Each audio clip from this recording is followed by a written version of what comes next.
Mulheres fiéis e seu Deus maravilhoso. Histórias de 5 mulheres de fé. Noel Piper. Sarah Edwards, fiel em meio ao mundano. No século XVIII, no Novo Mundo, 13 pequenas colônias britânicas se amontoavam próximas à costa do Atlântico, colônias separadas, não um país. A América não era uma nação, mas um continente quase totalmente desconhecido. Além das colônias, em direção ao oeste, nenhum europeu havia ainda descoberto ou medido a terra que se estendia até o desconhecido. A Nova Inglaterra e as outras colônias eram uma frágil ponta de terra conhecida à margem do continente. Os colonos eram cidadãos britânicos cercados de territórios de outras nações. A Flórida e o Sudoeste pertenciam à Espanha. O território da Louisiana pertencia à França. Os franceses, em particular, eram ávidos por aliarem-se aos índios, os habitantes locais, contra os ingleses. Portanto, qualquer história iniciada em meio a esse tênue contexto político devia evocar a visão de tropas nos topos das montanhas, os sons de tiros à distância, o desconforto dos soldados se posicionando nas propriedades dos colonos, o choque e terror das notícias sobre massacres nas colônias vizinhas. Este era o contexto da vida diária num grau maior ou menor nas colônias inglesas durante todo o século XVIII. Sarah Pierrepont. Em meio a esse contexto, Sarah Pierrepont nasceu em 9 de janeiro de 1710. Toda a sua vida seria desgastada no cenário de incerteza política e de guerra iminente. Sua família vivia no presbitério de New Haven, Connecticut, onde seu pai, James, era pastor. Ele foi um dos fundadores do Yale College e uma autoridade proeminente na Igreja da Nova Inglaterra. A mãe de Sarah foi Mary Hooker, cujo bisavô, Thomas Hooker, foi um dos fundadores de Connecticut. Thomas Hooker teve um papel importante quando as ordens fundamentais da colônia foram escritas, provavelmente a primeira constituição escrita da história. Como filha de uma das famílias mais distintas de Connecticut, Sarah teve a melhor educação que uma mulher daquele tempo poderia receber. Aperfeiçoou-se nas habilidades refinadas da sociedade. As pessoas que a conheciam mencionavam sua beleza e sua maneira de fazer as pessoas se sentirem bem. Samuel Hopkins, que mais tarde a conheceu, enfatizou a peculiaridade de sua encantadora expressão como resultado da combinação de inteligência e bondade. Jonathan Edwards. Diferentemente dela, Jonathan Edwards, seu futuro marido, era introvertido, tímido, inquieto e de pouco falar. Iniciou seus estudos na faculdade aos 13 anos e formou-se como orador oficial. Comia pouco, naquele tempo de mesas fartas, e não era inclinado à bebida. Era alto, desajeitado e muito esquisito. Faltava-lhe cordialidade. Ele escreveu em seu diário: "Uma virtude que necessito em mais alto grau é a gentileza. Se eu tivesse um ar mais gentil, seria muito melhor." Naquele tempo, gentileza significava cordialidade, o que caracterizava um cavalheiro. Sarah e Jonathan. Em 1723, aos 19 anos, Jonathan se formou em Yale e foi pastor em Nova York por um ano. Quando terminou seu período de pastorado naquela igreja, começou a trabalhar como professor em Yale e voltou para New Haven, onde Sarah Pierrepont morava. É possível que Jonathan já a tivesse conhecido 3 ou 4 anos antes, quando estudara em Yale. Naquele tempo de estudante, quando tinha mais ou menos 16 anos, Jonathan provavelmente viu Sarah quando frequentava a primeira igreja de New Haven, onde o pai dela pastoreou até a sua morte em 1714 e onde seus familiares continuaram como membros. Em seu retorno, em 1723, Jonathan tinha 20 anos e Sarah 13, num tempo em que era comum as moças se casarem aos 16 anos. Ao iniciar seu trabalho como professor no início do ano letivo, parece que Jonathan se distraiu um pouco de sua dedicação habitual aos estudos. Uma história popular nos conta que ele sonhava diante de sua gramática de grego, a qual tencionava estudar, a fim de preparar sua aula. Em vez disso, encontramos sobre a página de rosto daquela gramática um relato de seus verdadeiros pensamentos.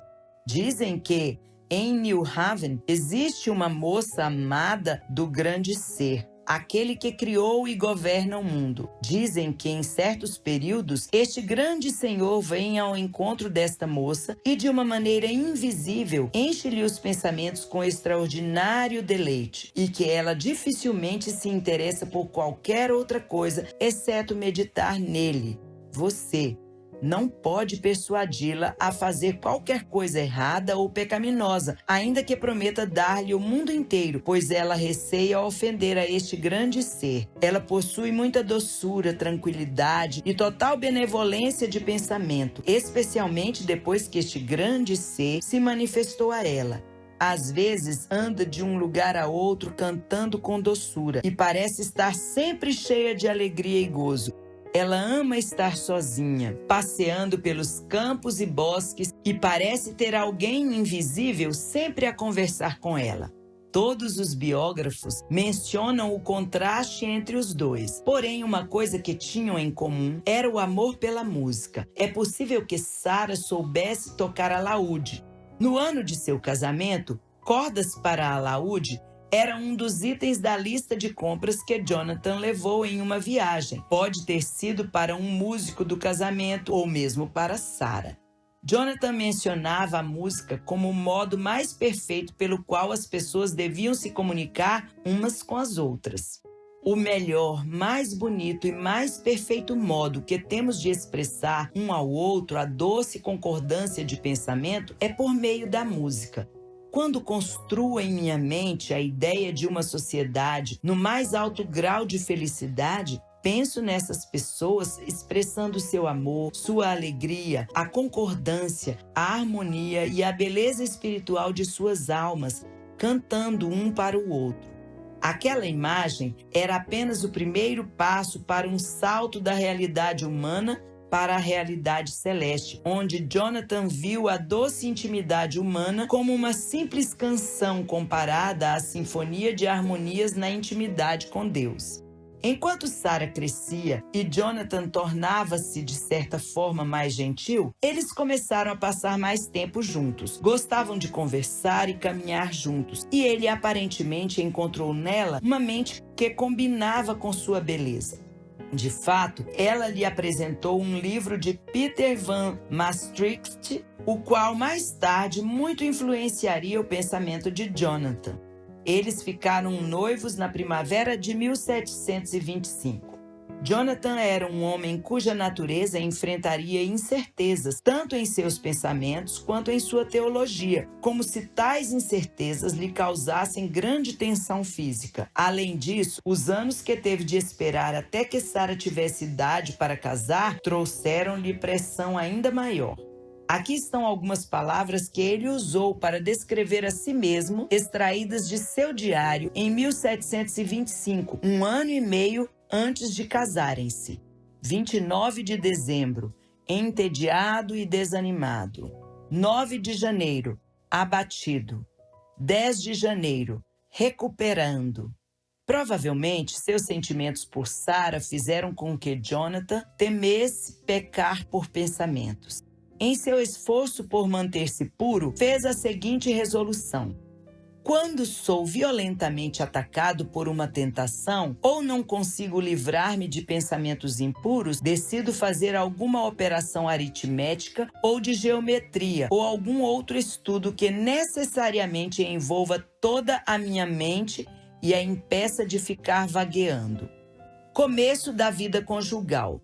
Jonathan Edwards e Sarah Pierrepont se casaram finalmente em 28 de julho de 1727. Ela tinha 17 anos e ele 24. Jonathan vestia uma peruca e uma nova veste clerical que ganhou de sua irmã Mary. Sarah usava um vestido de cetim verde bordado. Temos apenas vislumbres do grande amor entre eles.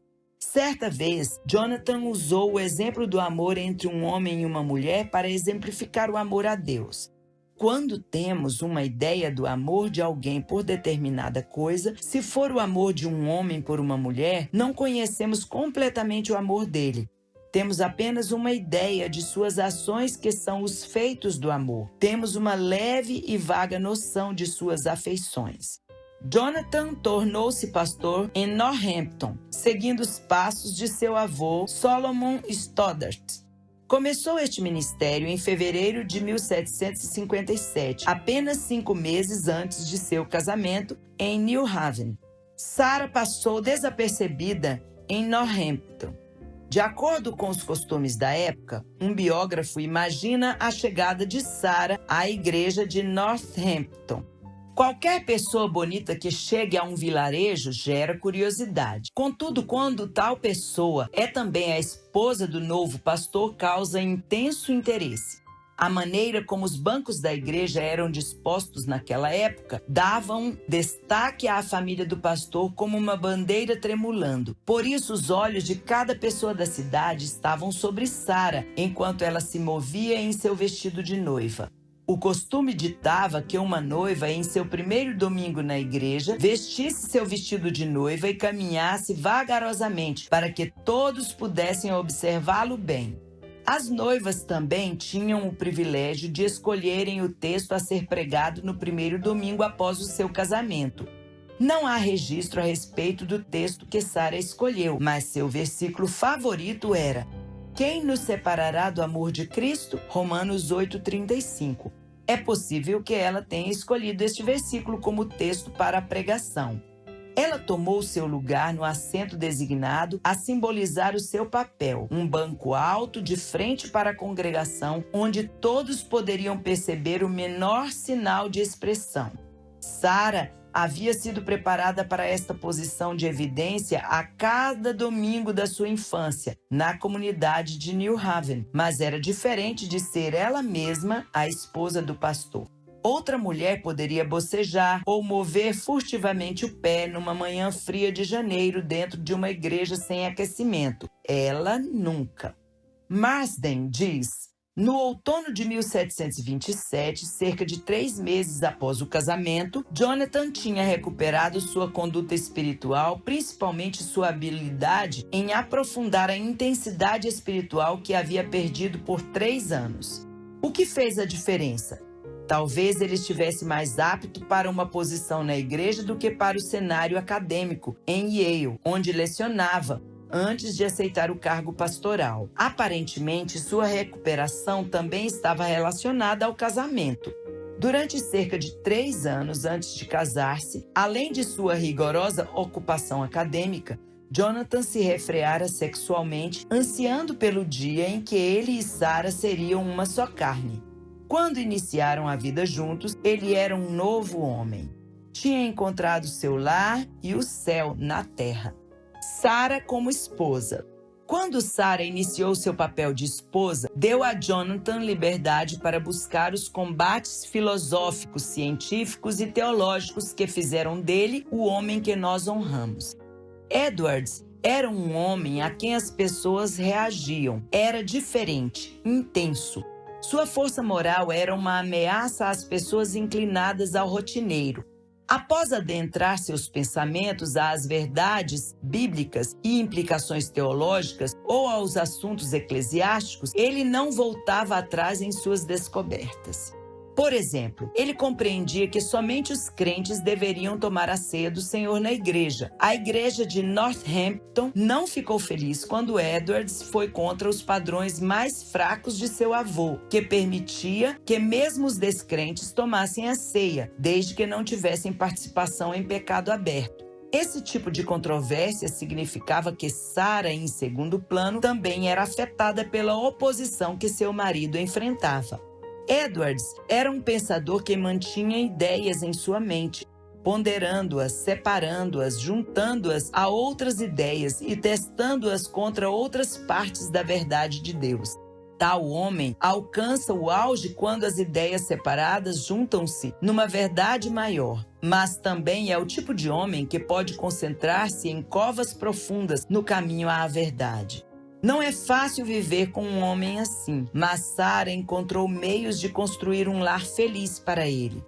Ela o assegurou de seu amor constante e criou uma atmosfera e uma rotina nas quais ele gozava de liberdade para pensar. Ela entendia que quando ele estava absorto em um pensamento, não queria ser interrompido para jantar.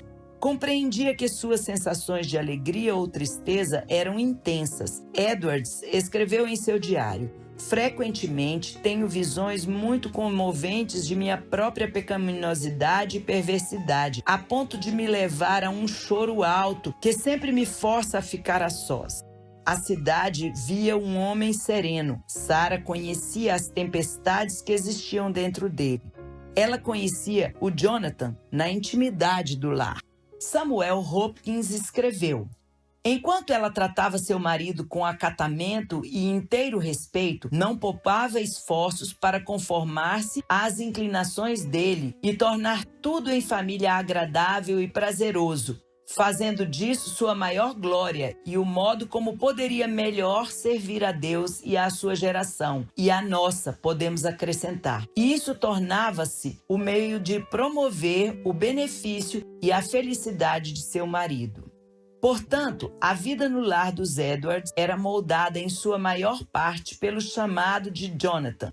Uma das notas de seu diário dizia: penso que ao ressuscitar de madrugada, Cristo nos recomendou levantar bem cedo pela manhã. Levantar-se cedo era um hábito de Jonathan. Durante anos, a rotina da família era acordar cedo junto com ele, ler um capítulo da Bíblia à luz de velas e orar pedindo a bênção de Deus para aquele novo dia.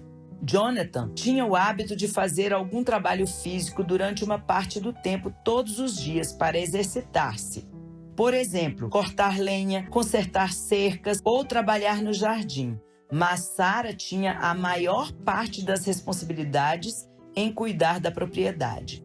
Com frequência, Jonathan estudava 13 horas por dia. Isto incluía muita preparação para os domingos com o ensino bíblico, mas também incluía os momentos em que Sara ia conversar ou quando os membros da igreja paravam para uma oração ou aconselhamento.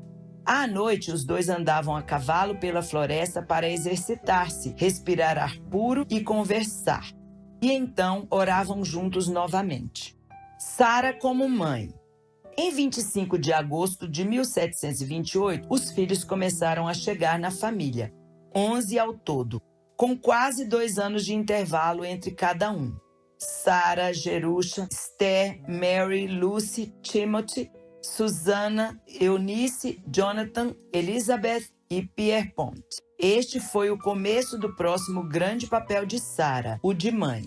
Em 1900, A.E. Winship fez um estudo contrastando duas famílias. Uma tinha centenas de descendentes que apenas exploraram a sociedade. A outra família, descendentes de Jonathan e Sarah Edwards, foram destaque por suas contribuições à sociedade. Ele escreveu sobre o clã dos Edwards. Tudo o que a família fez foi de maneira competente e nobre, e muito da capacidade, do talento, da inteligência e do caráter dos mais de 1.400 membros da família Edwards é devido à senhora Edwards.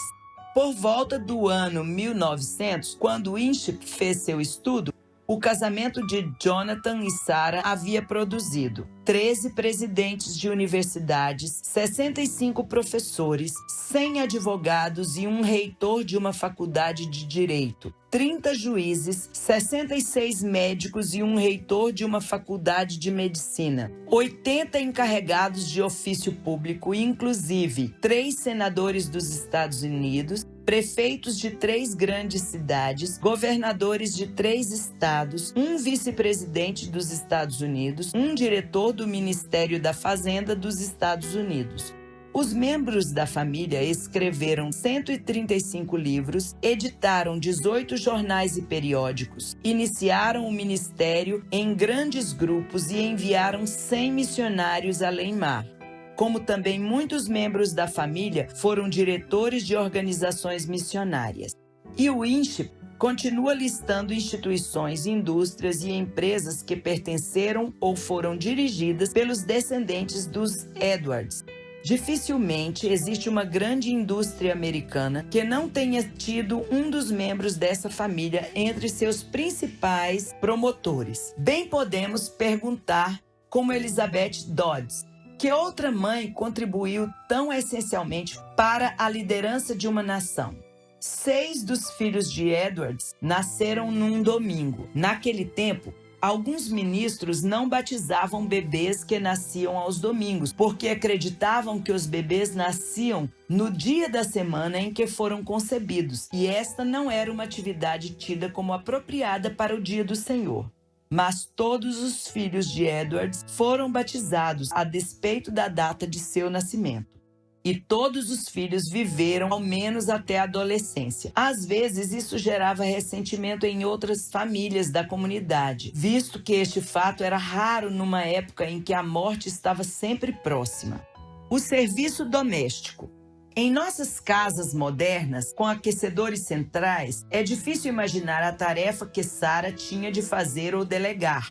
Quebrar gelo para tirar a água do poço, trazer lenha e acender o fogo, cozinhar e preparar lanches para os viajantes que os visitavam, fazer roupas para a família, desde a tosquia das ovelhas até o tear e a costura, plantar e cultivar, fazer vassouras, lavar roupa à mão, tomar conta de bebês, tratar enfermidades, fabricar velas, alimentar as aves domésticas, supervisionar o abate de animais, ensinar aos meninos tudo o que não aprendessem na escola e observar se as meninas estavam aprendendo a realizar as tarefas do lar.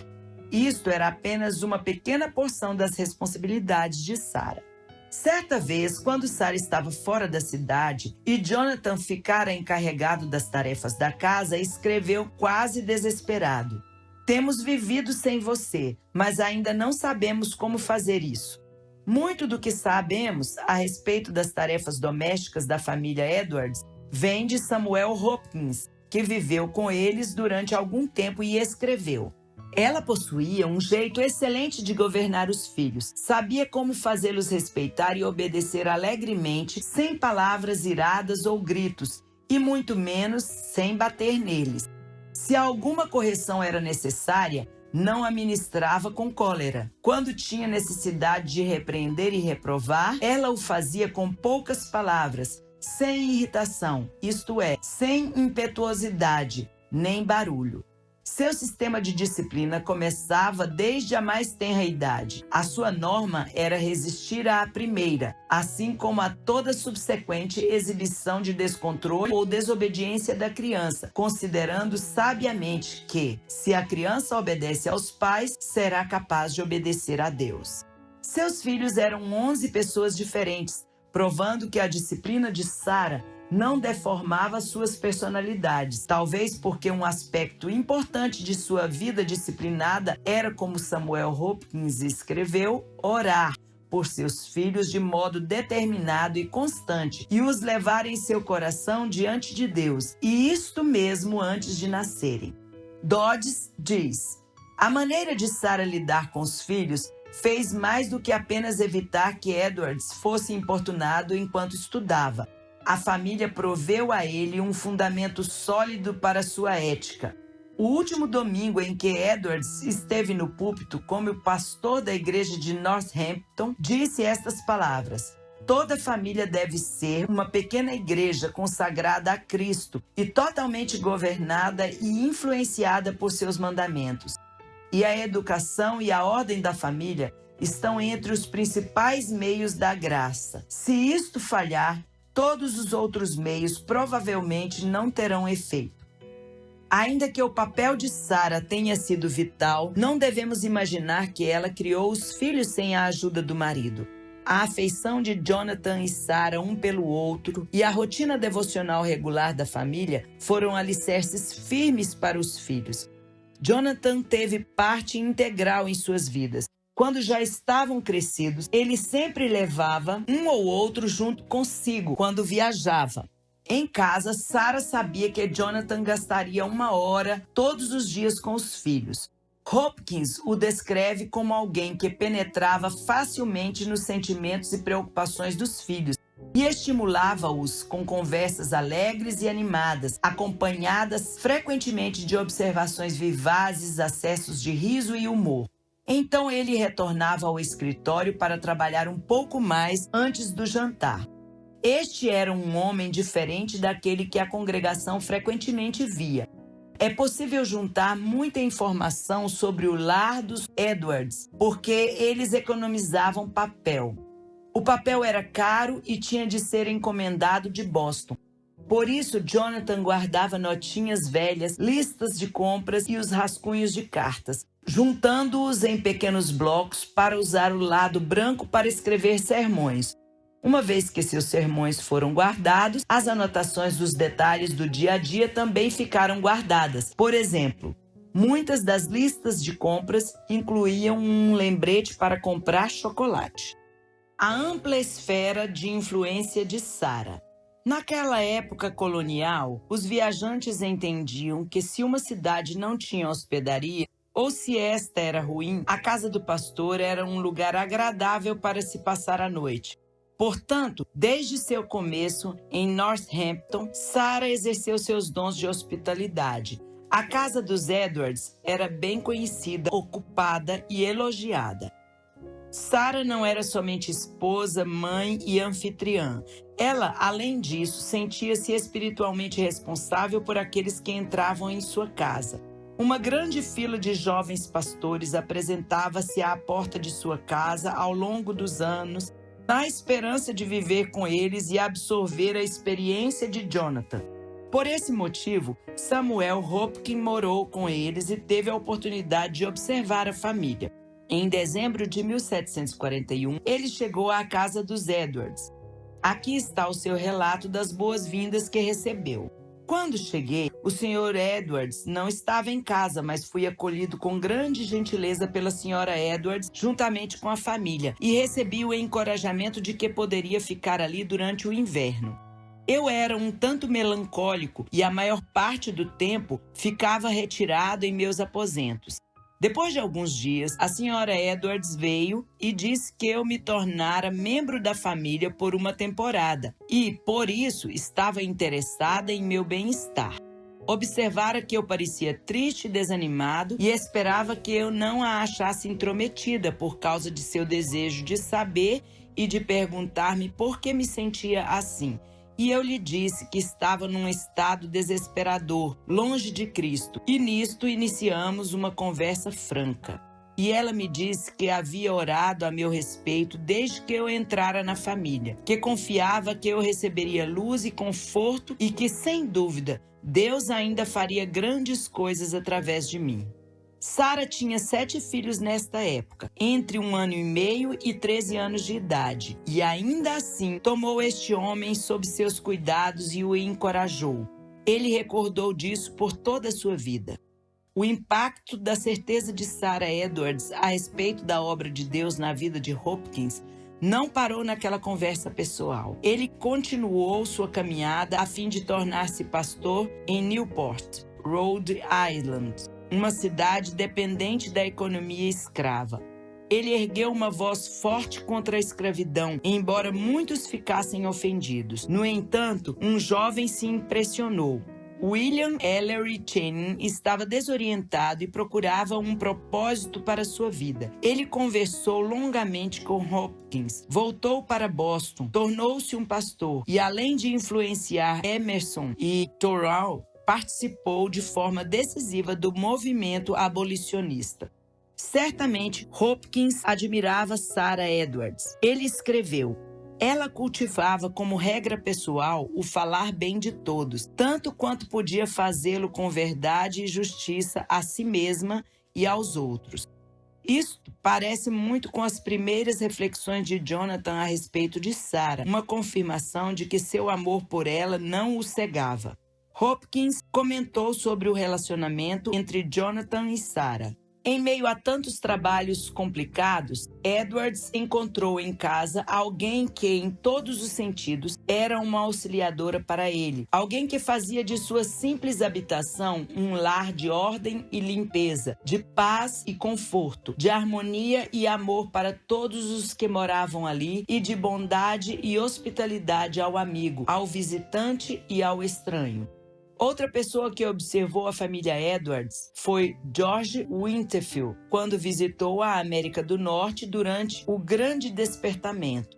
Em outubro de 1740, ele foi a Northampton passar um fim de semana e pregou 4 vezes. No sábado pela manhã, ele falou aos filhos de Edwards em sua casa. Winterfield escreveu que, quando pregou no domingo pela manhã, Jonathan chorou durante quase todo o culto. A família de Edwards também teve um grande efeito sobre Winterfield.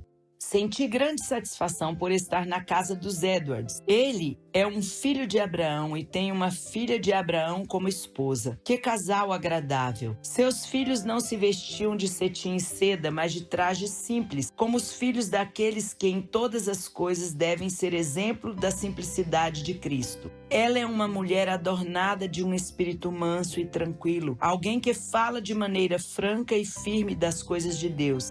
Parece ser tão grande auxiliadora para seu marido que isso me fez renovar aquelas orações as quais por muitos meses tenho feito a Deus, para que se agrade em me enviar uma filha de Abraão para ser minha esposa. No ano seguinte, Winterfield casou-se com uma viúva a quem John Wesley descrevia como uma mulher de integridade e benevolência. A crise espiritual de Sarah. Jonathan Edwards teve um papel-chave no Grande Despertamento, o avivamento que atingiu todas as colônias. Frequentemente, ele era chamado para pregar em outros locais e precisava viajar.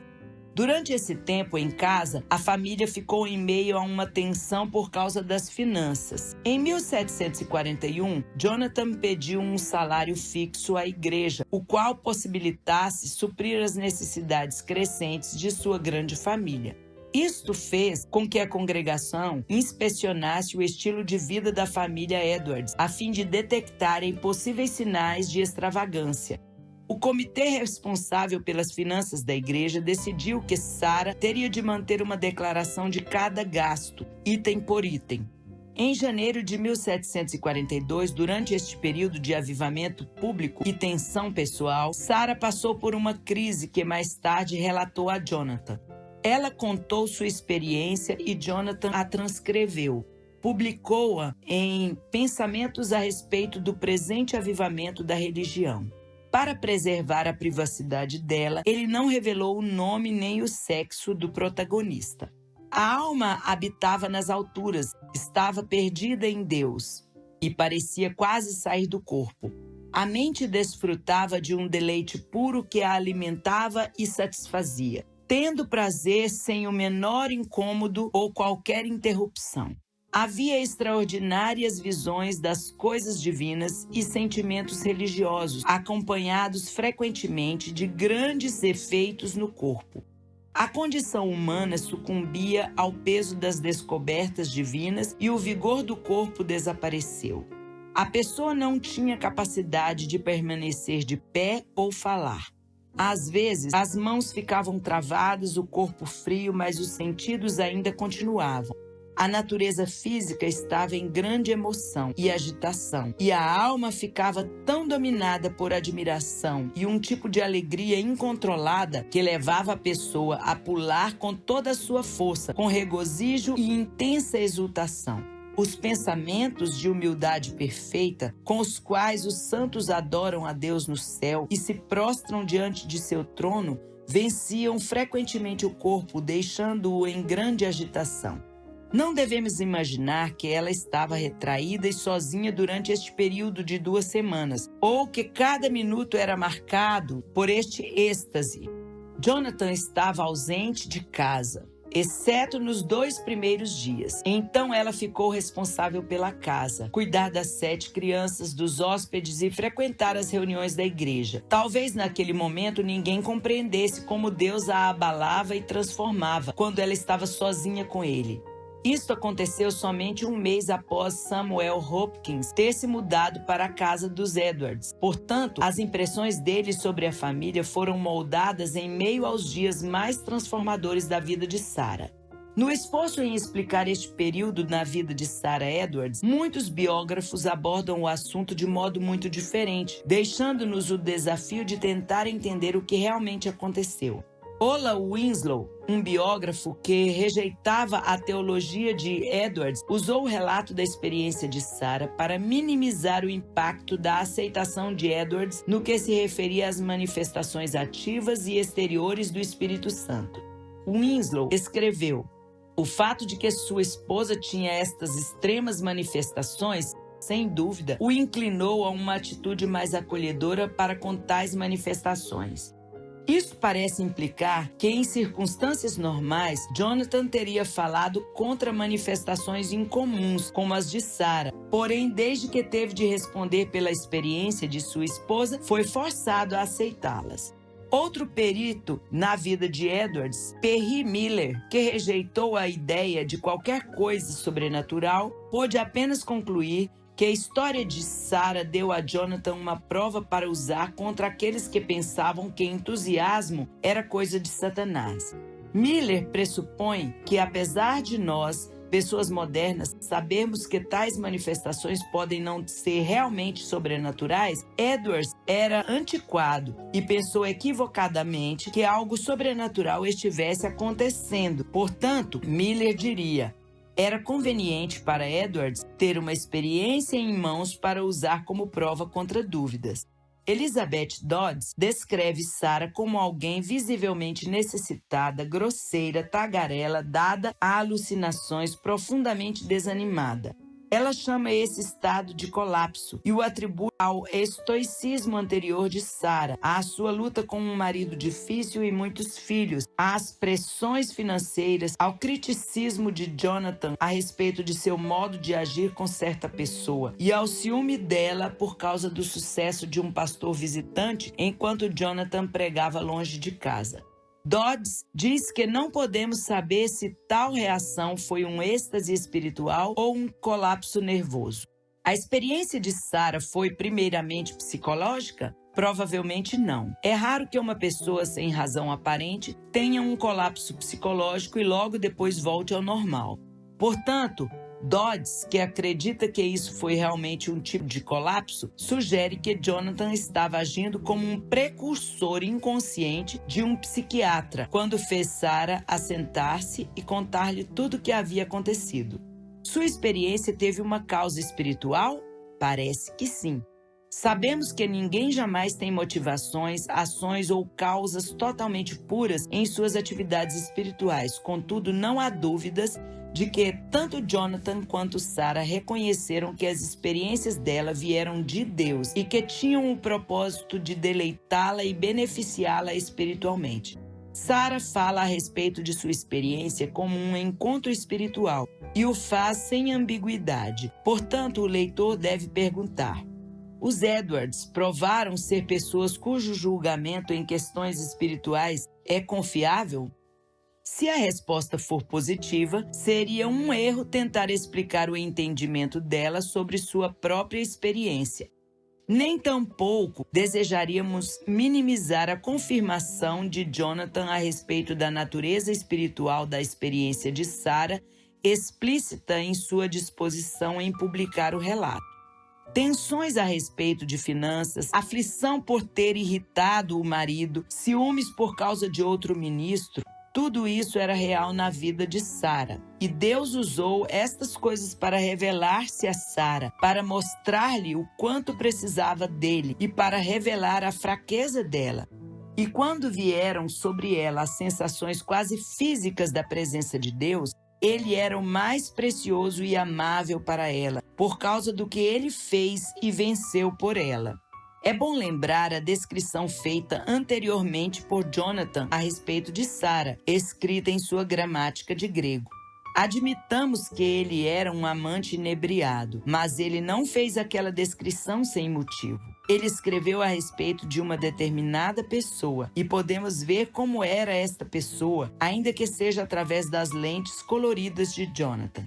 Em certos períodos, este grande ser vem ao encontro desta moça e, de uma maneira invisível, enche-lhe o pensamento com extraordinário deleite e que ela dificilmente se interessa por qualquer outra coisa, exceto meditar nele. Isto é muito parecido com a maneira como Sara descreve sua experiência. E lembre-se que aos 13 anos ela amava estar sozinha, passeando pelos bosques e campos e parece ter alguém invisível sempre a conversar com ela. Adolescentes solitários geralmente se tornam adultos solitários. Onde estava aquela solidão para Sara, uma mulher que quase a cada ano dava à luz um novo bebê, com um fluxo constante de viajantes e pastores iniciantes morando em sua casa e com uma cidade que percebia cada mínimo movimento que ela fazia? A vida de Sara se tornou diferente depois destas semanas. Diferente como se espera depois de Deus ter visitado alguém de modo especial. Jesus disse, pelos seus frutos os conhecereis. Mateus 7,16. Jonathan disse que Sara mostrava grande humildade, gentileza e benevolência de espírito e de conduta, e uma grande mudança naquelas coisas que em tempos passados eram falhas que a pessoa cometia.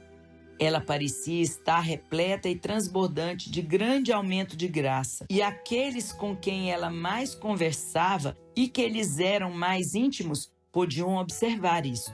Ele também assegurou a seu leitor que Sara não se tornara excessivamente espiritual a ponto de não cumprir seus deveres terrenos. Oh, como é bom, disse certa vez esta pessoa, trabalhar para o Senhor durante o dia e à noite deitar sob seus sorrisos. As grandes experiências e afeições religiosas desta pessoa não têm sido vivenciadas com qualquer disposição para negligenciar as ocupações necessárias do chamado secular. Mas as responsabilidades da vida secular têm sido cumpridas com grande disposição como parte do serviço a Deus. A pessoa declara que o serviço sendo assim realizado, descobriu ser tão bom quanto orar. Sua vida transformada levava as marcas de Deus e não de um desequilíbrio psicológico. É evidente que Jonathan concordava com ela na crença de que ela havia tido um encontro com Deus. Se tais coisas são entusiasmo e frutos de uma perturbação mental, que a minha mente seja sempre mais possuidora de tal feliz perturbação.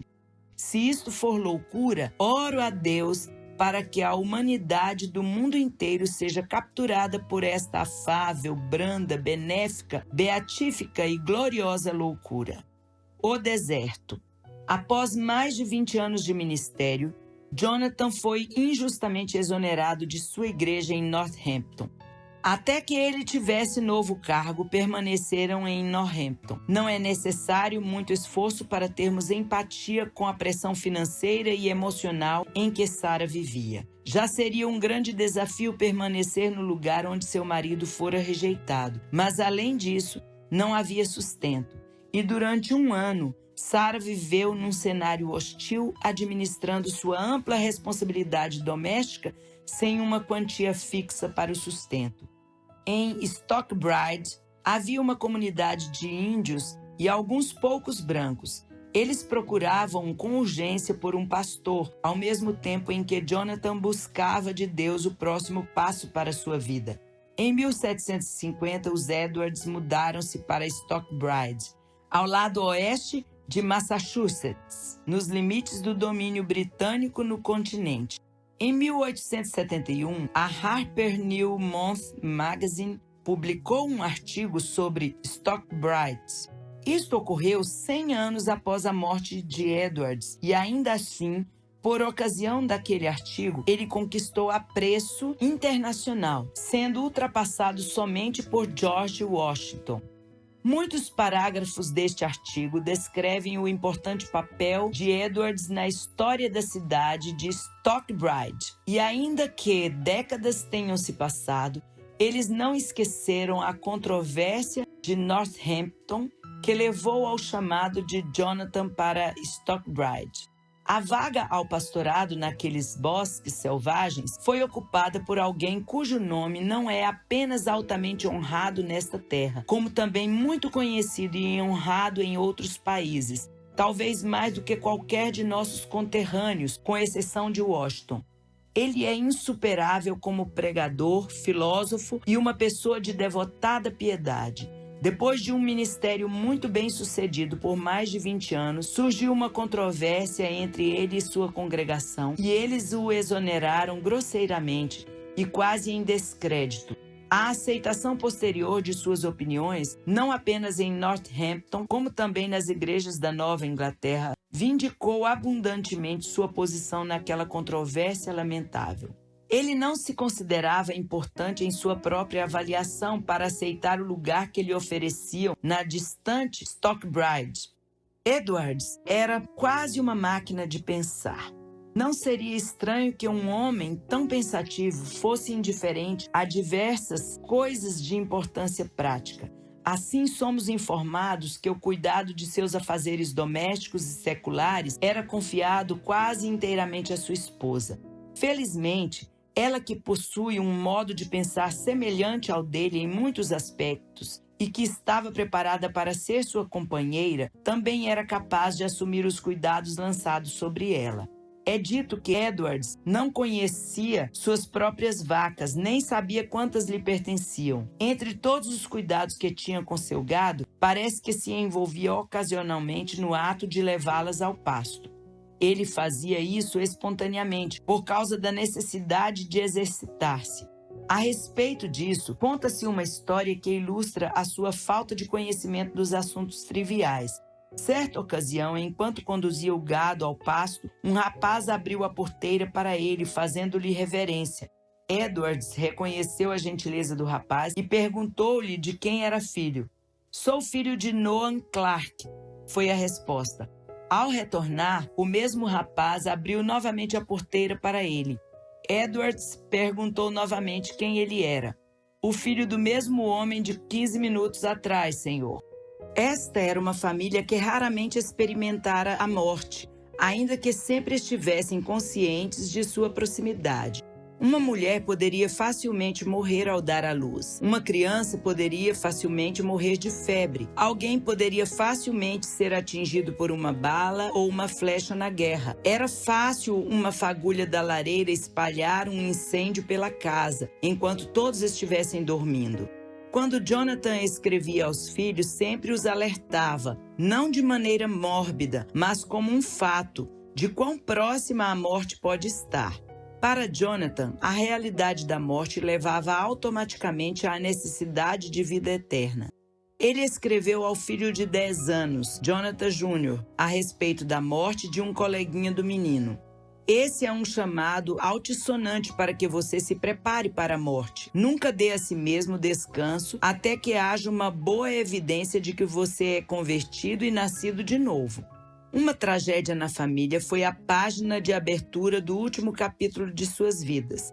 A filha de Sarah e Jonathan, Esther, era esposa de Aaron Burr, o presidente do Colégio de Nova Jersey, que mais tarde veio a se chamar Princeton. Em 24 de setembro de 1757, este genro morreu repentinamente, deixando Esther com 2 crianças pequenas. Esta foi a primeira de 5 mortes na família dentro de um ano. A morte de Aaron Burr deixou em aberto a presidência do Colégio de Nova Jersey e Edwards foi convidado a tornar-se presidente da escola. Jonathan se mostrava extremamente produtivo em seus pensamentos e escritos durante os 6 anos que passou em Stockbridge. Portanto, não foi fácil deixar aquele lugar. Contudo, em janeiro de 1758, ele partiu para Princeton, esperando que sua família fosse ao seu encontro na primavera. George Marsden ilustra aquele momento. Ele deixou Sarah e os filhos em Stockbridge, como Susana, com 17 anos, relatou, tão afetuosamente como se não fosse mais voltar. Quando ele estava do lado de fora da casa, virou-se e declarou: confio-vos a Deus. Jonathan mal tinha se mudado para a residência presidencial em Princeton quando recebeu notícias de que seu pai havia morrido. Marsden relata: um grande estímulo em sua vida tinha finalmente partido, embora a força da personalidade tivesse enfraquecido alguns anos antes. Neste capítulo final da vida de Jonathan e Sarah, há momentos que expressam com clareza e confirmam a obra de Deus na vida de Sarah Edwards, nas muitas funções que ele lhe confiou.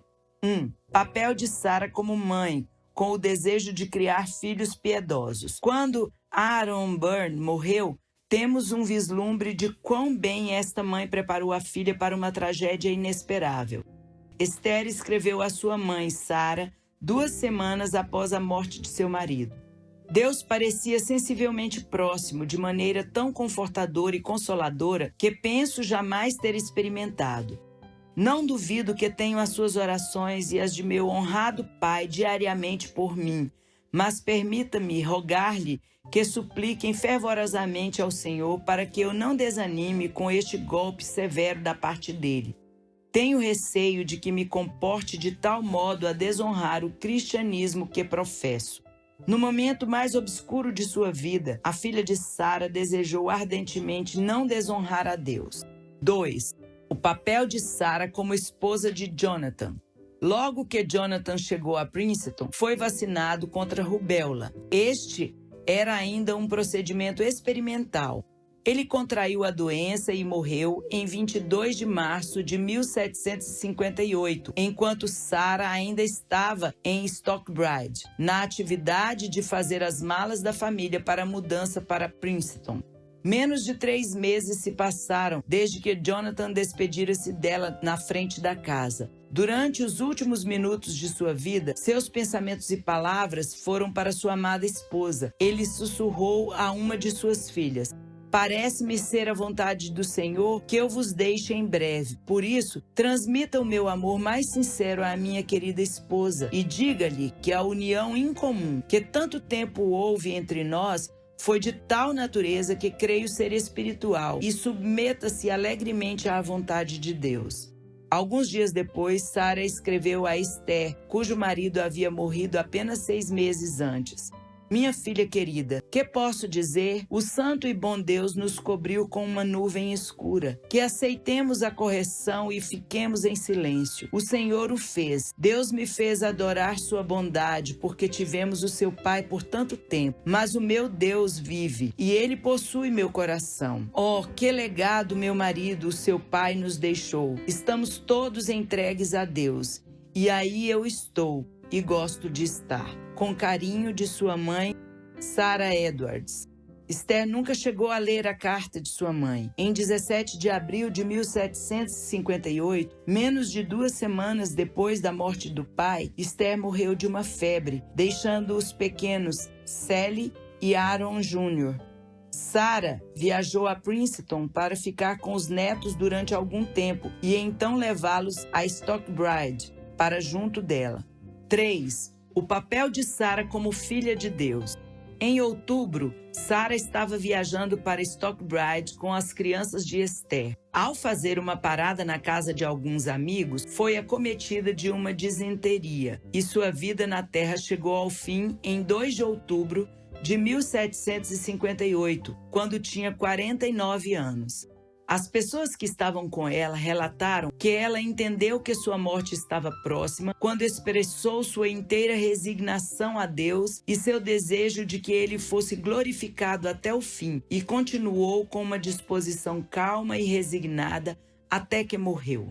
A morte de Sarah Edwards foi a 5ª morte na família dentro de um ano e o 4º túmulo da família Edwards, acrescentado ao cemitério de Princeton durante aquele ano fatídico que marcou o fim das vidas terrenas de Jonathan e Sarah Edwards.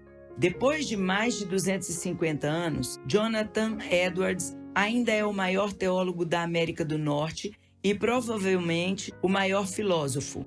Ele influenciou nosso modo de entender o mundo e de ver a Deus. É claro que isto nos deixa curiosos a respeito da esposa dele. Como Sara poderia saber que Edom estava nos concedendo ao deixar Jonathan livre para cumprir seu chamado? Contudo, como em qualquer outra biografia, perderíamos tempo se nos satisfizéssemos apenas em ler com o propósito de achar fatos interessantes. Por isso, tenho orado para que esta história nos faça olhar e voltar nossas feições em direção à verdade bíblica, para que sejamos edificados e encorajados. É comum, quando lemos biografias, identificarmos algumas coisas de nós mesmos na história de outra pessoa. Sarah Edwards foi esposa de um pastor que era um pensador profundo, com convicções firmes e alicerçadas na Bíblia. Vejo nela uma mulher que amava Romanos 8,35. Quem nos separará do amor de Cristo? Vejo alguma coisa de mim mesma em sua vida. E quando ela se depara com dificuldades e desafios, sinto-os de modo impactante, porque se parecem com os fardos que carrego. Posso ver como Deus agiu ao levar os fardos dela. Portanto, reconheço com mais clareza quando Ele faz isso por mim. Vejo uma mulher muito reservada e que ainda assim experimentou um enlevo espiritual extraordinário que mudou a sua vida. Penso que minha tendência, se eu tivesse passado por 2 semanas similares às que ela passou, seria menosprezar a experiência, racionalizá-la de alguma maneira, assim como vários biógrafos tentaram fazer com Sara. Mas vejo Sara olhando para Deus a fim de obter a explicação. Colossenses 3,16 diz: habite ricamente em vós a palavra de Cristo, instruí-vos e aconselhai-vos mutuamente, em toda a sabedoria. Sou aconselhada pela vida de Sara. Ela aconselhou de forma mais direta a Samuel Hopkins, quando ele não conseguia interpretar corretamente a obra de Deus em sua vida. Esta conversa foi para mim um grande encorajamento quando a li pela primeira vez durante a minha experiência com vários filhos pequenos. Todos nós temos conversas pessoais que podem ser esquecidas. Do mesmo modo, a conversa de Sara com Samuel seria esquecida se não fosse o diário de Hopkins. A conversa entre eles fazia parte de uma sequência de acontecimentos que o levaram pelo menos até Emerson e Toral, e que certamente não terminariam aí. Nós apenas não temos registro a respeito do que aconteceu depois. Frequentemente não sabemos como Deus entrelaça sucessivamente as linhas de nossa vida. Também fiquei impactada pela santa liberdade com que Jonathan e Sara criavam seus filhos. Numa época em que a morte pairava tão próximo, em função de guerras, enfermidades, animais selvagens, infecções, partos e ferimentos, eu esperava que os pais mantivessem seus filhos bem perto de si, que os tivessem sempre diante de seus olhos. Ao contrário, Jonathan e Sara, quando viviam em Stockbride, perigosamente próximos a lugares selvagens, permitiam que seu filho Jonathan, de 10 anos de idade, viajasse com um evangelista para o oeste distante, em missão entre os índios nas montanhas, o filho de 10 anos de idade. Isto não significa que eles eram ignorantes acerca dos perigos. Este foi o momento em que Jonathan escreveu a Jonathan Jr. a respeito da morte de um de seus amiguinhos. Este é um chamado altissonante para que você se prepare para a morte. Nunca dê a si mesmo descanso até que haja uma boa evidência de que você é convertido e nascido de novo. Não, todos eles estavam conscientes da proximidade da morte física, mas a morte do corpo não foi o que os fez orar e clamar por seus filhos. A iminência da morte física os fez temer não a perda da vida, mas a ausência da vida eterna. Esta é uma perspectiva que quero ter para com os que amam. Sarah Edwards era a auxiliadora, a protetora e a edificadora do lar para Jonathan Edwards, cuja filosofia e paixão por Deus ainda está viva 300 anos após a sua morte. Ela foi mãe piedosa e exemplo para 11 filhos que se tornaram pais de cidadãos importantes dos Estados Unidos e imensamente mais importantes para ela. Muitos são também cidadãos do céu. Ela foi anfitriã, consoladora e encorajadora de Samuel Hopkins e, quem sabe, de tantos outros que em continuidade ministraram a outros, os quais ministraram a outros. Ela foi exemplo para George Whitefield e, quem sabe, para tantos outros do que é ser uma esposa piedosa. E no cerne de tudo, ela foi filha de Deus e desde os mais tenros anos experimentou doce comunhão espiritual com Ele e através dos anos cresceu em graça, sendo ao menos uma vez visitada por Deus de um modo tão extraordinário que transformou sua vida.